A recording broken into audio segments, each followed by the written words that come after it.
গাজীপুরের টঙ্গীতে বিশ্ব ইজতেমা ময়দানে দুই গ্রুপের সংঘর্ষের ঘটনায় নিহতের সংখ্যা বেড়ে ৩ জনে দাঁড়িয়েছে।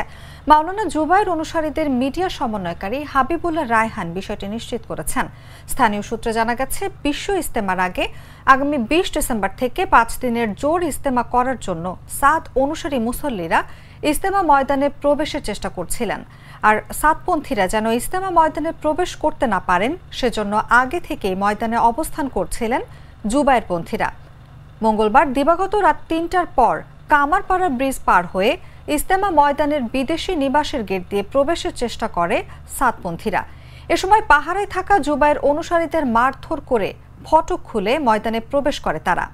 ময়দানের বিভিন্ন স্থানে ঘুমিয়ে থাকা জুবায়েরপন্থী মুসল্লিদের উপর হামলাও চালায় তারা। এতে উভয় পক্ষের মধ্যে সংঘর্ষ ছড়িয়ে পড়ে।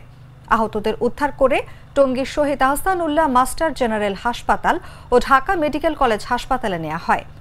টঙ্গী পশ্চিম থানার ভারপ্রাপ্ত কর্মকর্তা ইস্কান্দার হাবিবুর রহমান বলেন, যে কোনো প্রকার অপ্রীতিকর ঘটনা এড়ানোর জন্য পুলিশ কাজ করে যাচ্ছে।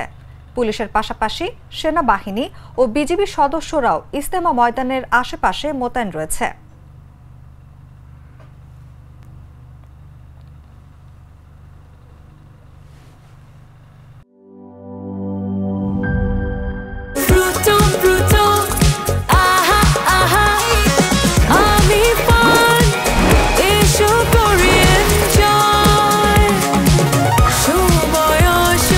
প্রাণ ফ্রুটো, সময় অসময় ফ্রুটোময়।